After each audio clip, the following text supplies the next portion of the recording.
All right, everybody, I think we're live here. I'm using this YouTube platform because my QuickTime Player failed to save a video that I made, which is about 21 minutes. So I'm going to attempt to show you guys a couple of things here. The basic point is that the basic point, I'm trying to share my screen here.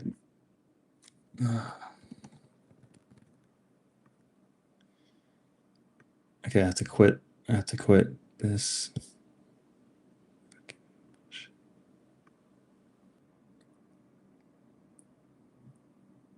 Okay, so I think I lost you guys for the first minute there, but we're back. And can I share my screen? That would be just amazing because then I can share you guys a separate window and we can talk about it. All right, so we should be looking at some data here. I pulled from the Secretary of State's website, August 11th, 2026 primary, although this is 5 days later, August 16th. I'm looking at 3 counties here. 2 of these counties use electronic poll pads, and one of them does not. Dakota and Anoka use electronic poll pads from KNOWiNK, and Isanti last year decided they're not going to repurchase for the 17 of 19 precincts that were not using them. Cambridge was using them, but I believe no longer for this election. We can confirm that. But the point of this video is not to talk about vouching or how absurd that is or any of the number of other exploits out there. The fact that there's modems in our tabulators. The fact that mail-in voting goes on for 45 days. The fact that data doesn't have to be balanced from the county auditors in the statewide voter registration system for 42 days, plus 28 days if they want an extension for 70 days post-election, which is obviously well after the certification occurs. We're not going to talk about any of that today. None of that emotional stuff. We're just going to look at a little bit of data and ask a question. How is it that when I use paper poll books, my mail-in and absentee numbers go down? Why, when I use paper poll books, do my mail ballot and absentee/early voting numbers go down significantly? And we're in particular going to compare Anoka and Isanti. But let's start with Dakota because there's a lot of discussion there because on the DFL side, Craig could barely scrape 50%, in a place, where she should have done well. So what's going on there? Well, I think it has to do with the mail-in and absentee numbers, which are very hard to audit. So just looking at these numbers, and by the way, some of you will want to look at, some of you, undoubtedly will want to look at columns E and F. And look, registered on election day, we're not seeing how many of these are actually vouched for voters. But we can see that the registered on election day, in some areas is fairly high. Like you have a 26 over here in Mendota Heights. But as a percent of total in-person votes, 513 right here. As a percent, that's about 5%. So it's a significant number. But relative to this number in column I over here, 280 out of a total 793 votes in Mendota Heights Precinct 4 means that 35% of the total votes were a mail-in absentee ballot. Now, it is possible to have a registration on election day through a mail-in ballot. It's a detail that is allowed, but I'm mainly calling out this point here because there's so much noise about vouching and how absurd it is, and I agree, it's absurd. But there's at least 50 absurd laws that one day I might sit down and write about. But we need to focus on the big picture, and the big picture is that we have electronic and we have mail-in. And when you have electronic and you have mail-in and you never audit, then you're going to have fake elections every time. Now, let's just look at the details of this. As a percentage, this is column J, which if you pull this data from the SOS, you can then create new columns and do calculations. So let me show you this calculation I've done here. This is just mail and absentee ballots in Lilydale divided by the sum of the signatures, that's in person Lilydale, plus mail and absentee ballot Lilydale. In other words, divided by the sum of those, and I'm multiplying it by 100 so we can get a percent. So down the line here, you can see a variety. It is possible to go under 10%. You see Marchand Township, under 10, 7%. But some of these other ones are 30s, high teens, high 20s. And that, to me, anything above 10% for me is suspicious. Because think of how many fake ballots you could hide in there. And then they don't have to balance against a voter until 42 days after the election's certified. What are you going to do about it as a citizen or a candidate? You can't do anything. And it's very difficult for the county auditors to detect this. So high numbers in Dakota. Let's go over to Anoka. Okay. We have some teens, we have some 20s. Is there anything under 10%? Okay, East Bethel, we're close. We're right around 10% there. I mean, everything is over 10%. Here's Oak Grove, under 10%. Oak Grove, famously, election judges there, actually throughout Anoka County, threatened with felonies if they were to use paper in 2024. That's now going to the Supreme Court. Yeah, so it's possible to come under. There's Hilltop, under 10%, but these are all like quite above 10%.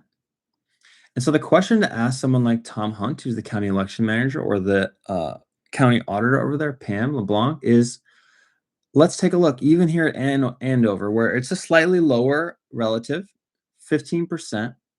These 108 ballots, of these 108 ballots, when did they come in? Did they come in 40 days before the election?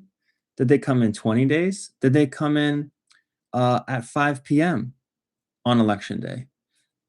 And how many of them? So did 50 come in right on the last day? This is the kind of data we would need to have.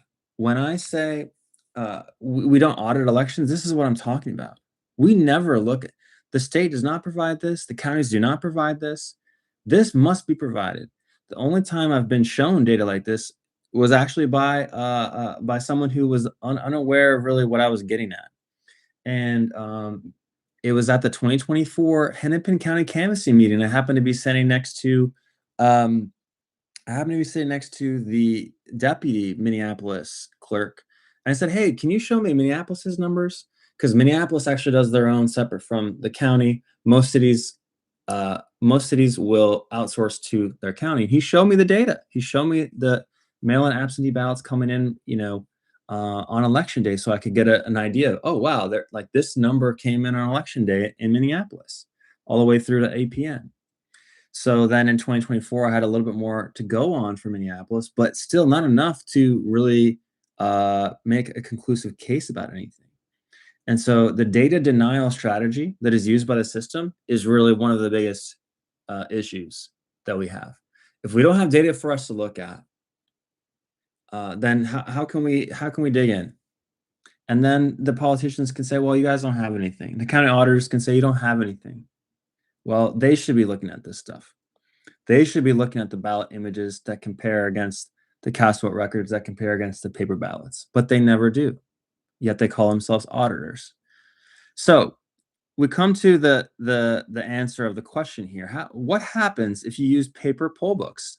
Do the mail-in absentee numbers go down? Well, if you're in Isanti, the answer is yes. Look at all of these. Everything's under 10 except for Cambridge. Cambridge is 22 and 19.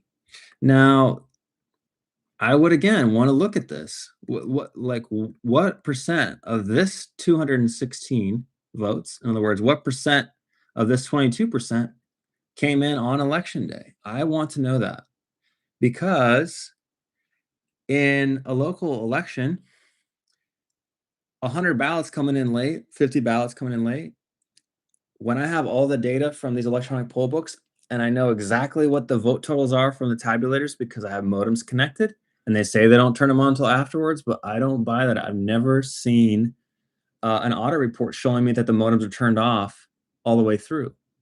And you could turn them off, turn them on, or you could turn them on, turn them off real quick and check what the numbers are. So I assume that real-time data is known by the operators, and you could then inject. You wouldn't even have to have the ballots. Remember, you don't have to balance your books till 42 days after the election at the county level. That is well after county level certification. So you could use the poll book and insert 50 ballots here. So you would go from 166 to 216. You insert those ballots and you get the result you need in that local election. Voila. If you didn't want to be too suspicious, you could just spread it out across a number of these. And who's going to be able to check that? Like we're still not even able to check that right now. So how can we check it? And who's going to check it? Right? So at that level, you're hoping for some cyber level of surveillance that may have caught that kind of activity. But I think what we can say, at least we can ask the question, is that it seems like if you use paper poll books, you get lower mail-in and absentee numbers. So the question for everyone out there is, how is that possible? And why does the Secretary of State and some of the county spokespeoples and all of the lawyers almost that work in all of these areas, including in their backroom volunteer organizations, where they discuss election issues that the people have brought, and they probably get a little worried, but maybe they're not too worried yet that we're on to them. Why do they all support electronic poll pads and try to say we have to use them? And why does Tom Hunt and probably cover up for Brad Johnson and the SOS to say, well, I sent the letter threatening all those election judges when Oak Grove wanted to use paper. Well, maybe Oak Grove wanted to use paper because they wanted to have lower mail-in numbers, like Isanti. So hats off to Isanti. They have low taxes. They don't use paper poll books. They likely have less cheating in their elections as a result, but it's really hard to know that, right? Because we don't audit. But it certainly looks that way. With that said, I think I just realized that I actually was on camera, but I was slightly off the bottom there.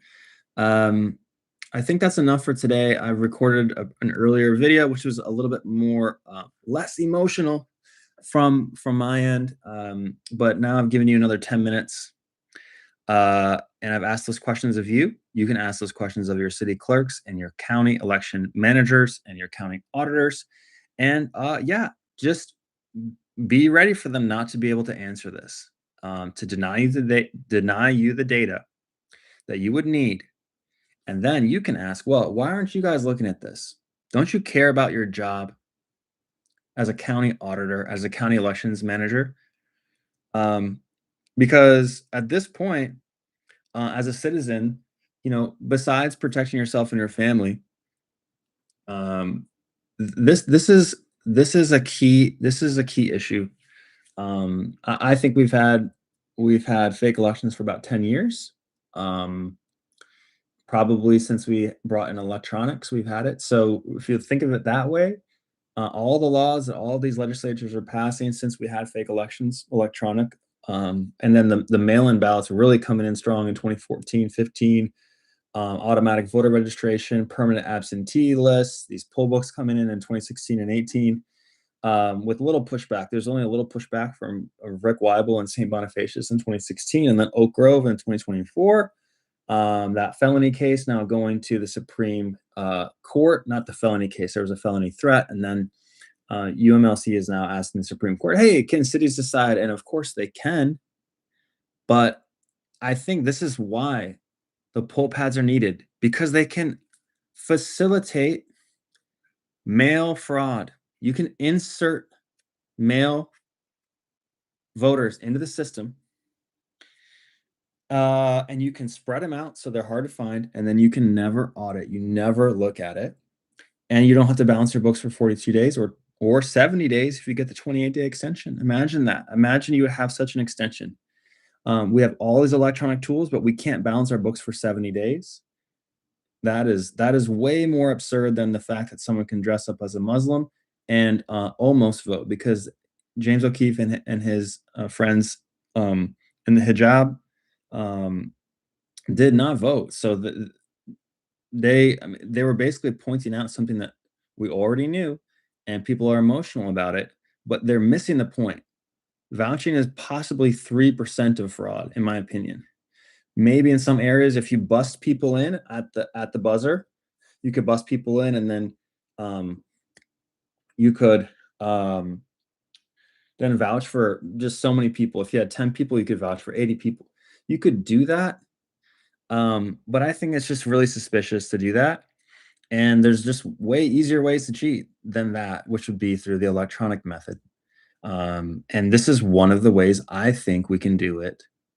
And people like Mark Cook, Clay Parikh, Andrew Paquette, Zark Files, these guys have shown in spades how much, how easy it is to manipulate things. So I think it's a big problem because people are not focusing on this, and this is why I've decided to make the video, just to see if any of you guys can get information from your county election managers or auditors around these kind of numbers. Look at Hastings, 17%, but 132 mail-in absentee. The question to ask your clerk in Hastings is, hey, can you help me talk to Michelle Blue up at the county and see how many of these 132 mail-in absentee ballots came in on election day? Think you could help me with that? That's all I need y'all to do, is whatever precinct you're in, talk to your clerk, ask them to help you get with the county so you can find that information. If they're not giving it to you, then they're just really incompetent, that they don't know when these ballots are coming in. They need to know, because they're all tracked. They all have to come to the absentee ballot board. They know the number and they're refusing to give it to you, then now you start to feel like I and others have felt for 5 years, getting almost no information. So with that said, good luck to everyone out there. There actually is no such thing as luck. So keep going and never give up.